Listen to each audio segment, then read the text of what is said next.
Thin Black Duke. The new record started 2007. It gets better as we open the wine. Yeah, I mean, 10 years, damn near 10 years, right? This is where we are. And people have asked questions about why it takes 10 years, which to me always seems like a strange question, because is there a prescribed period of time that it should take to put a record out? You know, it's like Abe Lincoln said, how long do a man's legs need to be? As long as they need to be to reach the floor. I mean, would we have wanted it in 5 years? I don't know if we could have done it 5 years ago. I mean, I think it's like parturition, birth. They happen when it's most advantageous for them to happen. The funny thing is, every rehearsal we write a new song. We do a little improvisation before we work on the old songs. So we have a billion songs. Every time we rehearse, we write something interesting. But the Thin Black Duke is the best from 6 years. So it takes a long time to get the best. And I mean, there's also a way that we work. And again, we're using this period. We're using the internet for what the internet is really good for. And it's a kind of dialogue with people who are interested. And one of the things that we're kind of curious about, how do other people work? Because this is, like, they're upset about, you guys taking a long time, or how, we're spending a lot of money and time and money. I mean, I don't know how you work, but this is the way we do it. And if it means spending 3 weeks on a 30-second section of a song, then that's pretty much what you had to do. I mean, Nico said it best once when he said, this stuff is going to last longer than we do, so it might as well be good, right? You don't want your debt to posterity to be paid with crap, It's like, oh, who was that guy? I don't know. He did this thing. I guess he really could have done a better job, I don't feel like we could have said that. Well, I'm sure there's divergence of opinion, but I largely feel that about like 99% of what we've done. Like, there's not anything I would change. I would change something on Hunger off of Fuckfest. That's about it. But I'm easy. But so this is the record of no excuses. I would change everything. You change everything. He says Greg's thing is consistency is a hobgoblin of little minds. Right. So he's perfectly okay. But yeah, outside of that 3-second section of Hunger, a record we did in 1988 or 89, I'd not change a thing. But wait, there's only 3 seconds of Hunger you don't like? There's one scream. Galls me. Okay. And at the time I said I want to change it, and Nico said, the spirit of this thing was that it was a live improv, and I was like, he's right. And there's not a day that goes by that I don't regret changing that. Right. But that's, it's like putting on a shirt, you make your peace with it. So for Hunger, we tried an improv just with no constraints, and we got about 2 minutes in, and it was a little too free for what we're trying to do. So I said, okay, it's in E. And it worked. My favorite part of that song, though, is Steve Ballinger, the former guitar player for Whipping Boy, playing the bagpipe chanter, because it's really fucking annoying, and every time he plays it, you hear it, and it's like a signature piece of the song. It's really funny, and he almost died doing it, because apparently playing the chanter without the bagpipe is incredibly difficult. A lot of wind. But Thin Black Duke is, it's largely our sensation that it was worth the effort, and probably effort, adheres very closely to time and money.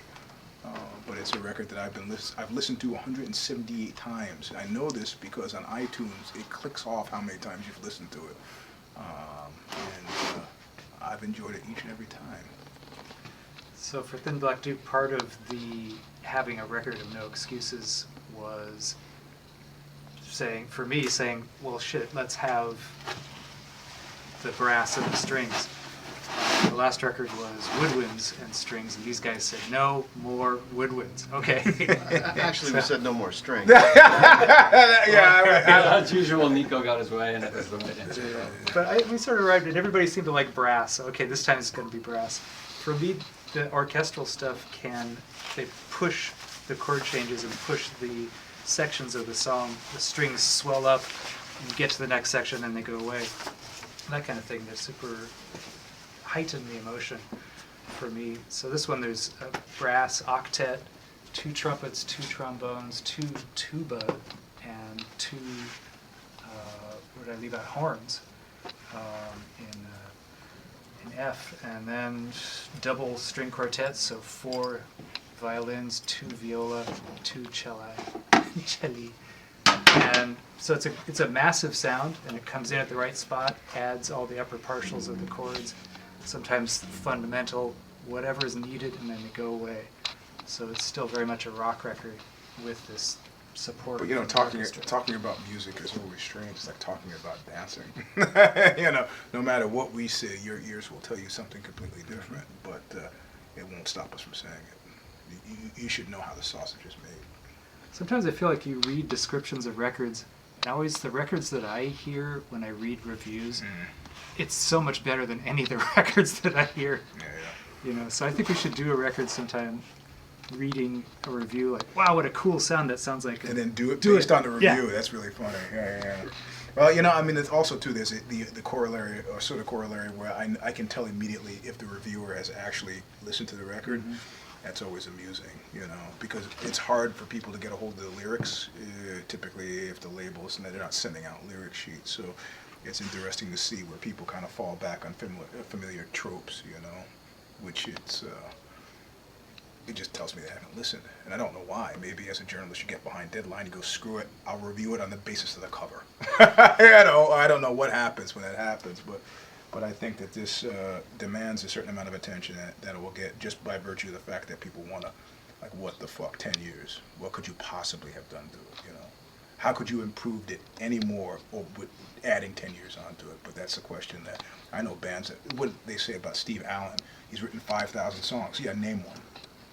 Name one Steve Allen song, you know. I'd rather have 8 memorable songs, which I think we do have. Fortunately, most people can name 8 or 10 Oxbow songs. Most people can. I can't. Actually, yeah, we can. We know them by the intros and the outros. Actually, I think it's going to be incredibly interesting to see what the reviews say about this record, because it is a very strange record, and where it kind of falls in the pop music spectrum. It's kind of, I feel like it's, some elements of it are, you know, it's between Burt Bacharach and punk rock and everything mixed in between, but it's not really clear that it fits a particular genre, so people are going to hopefully sort through that as they're writing the reviews and try to figure out what this record is, because I think it's pretty different. Well, I think you've got about probably 8,137 hardcore fans who will really pay attention to what it is that happened. And then you've got like the great unwashed 20, 30,000 people who might, you know, pride themselves on knowing something about this, and they'll go, oh yeah, those guys, and then maybe they'll dip into YouTube and look at 1 or 2, but I'm really concerned about, and it happens a lot, that we still have this audience of people who renews itself. So, you know, like, you know, you turn 14, if you're a disaffected 14-year-old and you're listening to Judas Priest, it just happens, you know, that we will hit people when they get to 18 or 19 and something happens and they seek us out, you know, but. Yeah, there's that concept that we think about sometimes. We're all in our 50s. Are you 50? Hey, easy. And easy, son. Speak for yourself. There's that, what do you do? Like, at this point, we need to make another record, but who's it for? And right. In thinking about these songs, it's not the record that I would want to listen to when I was 20. Yeah. I would actually like it, and I think that's okay. In thinking about it a lot, I think we need to make a record that speaks to us first, that we're happy with, and speaks to other people our age with our experience, and that's what this record does. What does this hand gesture mean? Keep going. Oh yeah. Well, no, I mean what I like about that, and what I see other musicians of our ilk struggling with, it's, you know, how do you dignify the music you do with who you actually are in time? You know, if you're a genre musician, you know, it's you know, I guess it's okay to jump around on stage, and, you know, I don't want to besmirch anybody's efforts, you know. I love the hustle. If you still want to make music, come on, you can. That's cool. No, but I mean, we know when I say genre music, you know what I'm talking about. You know, it's I love, say, maybe The Exploited, but, you know, it would sort of rub me the wrong way to be close to 60 and sing an Exploited Barmy Army. It's just me. It's just me, you know. So I think the real challenge, at one point Rollins had said something, you know, music has you, you don't have it. And I go, that's for the rest of the world. I understand that for the rest of the world, but inside the fence, the struggle is always to have music that's an accurate reflection of who you are, and your understanding of yourself as a musical artist is what precedes all of that. We're not just a rock and roll band. That's not the issue. Our understanding of what we do comes from the point of view of musical art. And as a musical artist, what best serves that idea you have of yourself as a musical artist, you know? Is it to, are we playing to a constituency? I'm not aware of that. And I think people who like us because of the fact that we're trying to figure this stuff out. And, you know, Oxbow of 1988 is very different from Oxbow of 2016. You know, we've gone through huge life changes that have, I'll give you a prime example of very much what I mean, like the song Baby Doll off of Serenade in Red. The character's name is Ruby. Now, as luck would have it, I also named my middle daughter Ruby. So finding an emotional space and place for the song is always super interesting to me, because now my reference point is not the world that gave birth to the lyrics, but it's my actual daughter. So I've got to kind of say, yeah, okay, this is the daughter, it's separate, and kind of, I mean, these are weird kind of gymnastics that you have to do in order to live within a song that was written, say, before the kid was born and now post the kid being born. So, and insofar as I can see, for guys who are the age that we are, you know, the music is as true and as honest as it possibly could be. And I'll give you another example that I'm perfectly okay making. You ever think of how it must feel? I know it's a stupid question, but to be Anthony Kiedis and be on stage and be 52 years old, give it away, give it away, give it away now. And I know what Greg is thinking. He's like thinking, it must feel great to be Anthony Kiedis, to be 52, and then he gets off stage and they have him this big trunk of money, and then he does the hand thing, and then he comes back and he gets another trunk of money. That must be great. Yeah, maybe, but you know, he's a rock and roller, and that's good for him. I'm glad he's making tons of money, but we're not rock and rollers, you know. Well, I guess, yeah. We play rock and roll, but this is where. But you're leaving out a point. Yeah, which is we do not financially support ourselves. Number fucking one thing. Yeah. Right. So if you make your living. Yeah. Yep. Doing that. Yeah. Right. Yep. You still got to pay the bills. Yep. Yep. You got to keep doing it. Yep. Like if I go to work, I can't suddenly decide to, instead of writing stories, do interpretive dances. Yeah. You know. We could. On that last day, I could dictate my stories as interpretive dances, maybe. Yeah, so there's, you know, there's freedom in failure. Yeah, there is freedom in failure. So you made the point that that you know, being true to yourself and what the music should be based on your current frame of reference. It's something we are doing. Yep. As much as we can. That in a way you can. It's hard to actually avoid doing that. I mean, you can only do, you know, everybody is a machine that's going to do something influenced by what they are. So if somebody is 60 and playing music for, you know, as a 20-year-old type of experience, they might be able to pull that off, but fact is there's probably some amount of fakery there because they really aren't there, right. And they're acting. Right. But interestingly, if the performance is about performance, right. then people can be focused honestly on the performance side. Right. It doesn't mean that the music is coming from where they are, but the performance can be. But that is, you know, it is a great pleasure in this band to not be doing that. But to just be struggling mightily to try to figure out what is the music that we should be, you know, what should be coming out right now, and trying to get that to happen. I mean, I've often wondered how it must feel to be Mick Jagger and playing Jumping Jack Flash for the 3,708. It must, again, feel great, you know.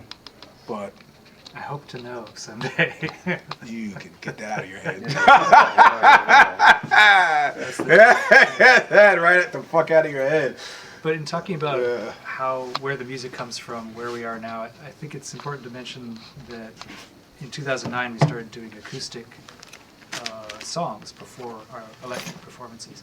And someone asked us, it was on tour in Europe in 2009, somebody right away said, oh, so you're doing this no electricity, all gathered close together, acoustic songs. How does that change what you're doing? How does that change the music you're working on? Does it change the way you interact? And it was just so new. I mean, yeah, probably, but no, we're still going to be the same crazy rock and roll band. In fact, the music on the new record is the way that we play together now. It has moved forward. We have a much more heightened sense of each other's performance volume, nuance in tone, actually the way you hit instruments, elements. It's really changed the way we can perform the songs, and that changes the songs themselves, where they come from, what we can do.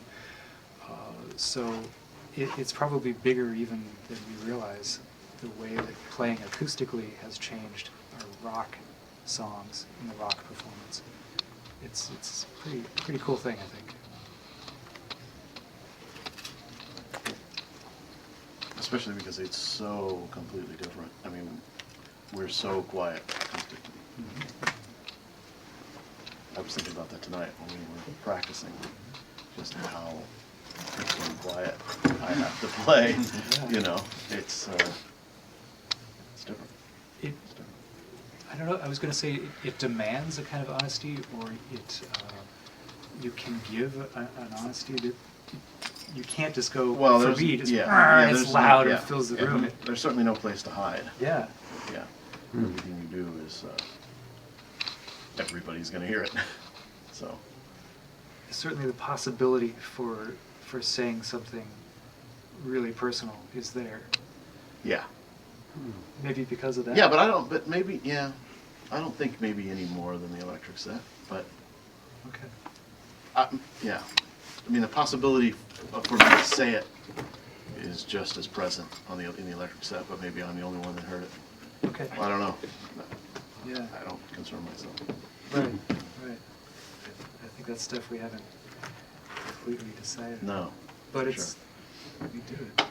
Yeah, it's good. Yeah.